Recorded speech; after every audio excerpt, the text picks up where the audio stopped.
Assalamu alaikum экеничтер. Өткөнкү видеодо береже жазган экен. Майонези жок, салат тартып жөнөтчү, тартып жүктөчү депчи. Анан бүгүн мен силерге ушундай оңой жасалчу, бирок аябай даамдуу салатты жасап көргөзөйүн деп чечтим. Келиңиздер, анда баштайлы. Эң биринчи эле 2 штук помидорду алдым. Дал ушул видеодо көргөзүлгөндөй мантыга туураган фарштай кылып, аябай майда кылып туурап жиберебиз. Жана ошондой эле контең туурап алган соң бир ичке салып кое турабыз.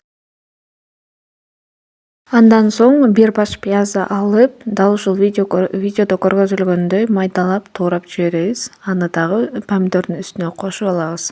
Андан кийин эле биз бадыраңыбызды алып, дал ушундай бөлүктөргө бөлүп, аны дагы 4-5 тук майда кылып туурап алабыз.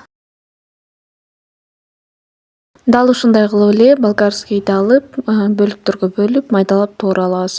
Болгарскийдин жарымын гана коштум. Сиздер азайтып же көбөйтүп алсаңыздар болот. Андан кийин эле көк чөп, кинза же болбосо ушундай петрушка колдонсоңуздар болот. Эми болсо салатыбыздын үстүнө кукурузду кошуп алабыз. Бир банка жетиштүү болот.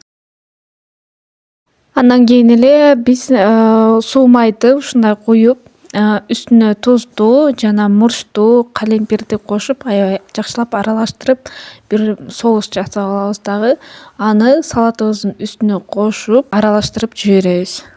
Анакей биздин тез даярдалуучу салатыбыз даяр болуп калды. Эми ушундай кылып тарелкаларга салып, кообуз топ болушунча конокторубузга бере берсек болот. Көрдүңүздөрбү? Мындай карасаң аябай эле жөнөкөй салат, бирок аябай даамы дагы сонун болот экен.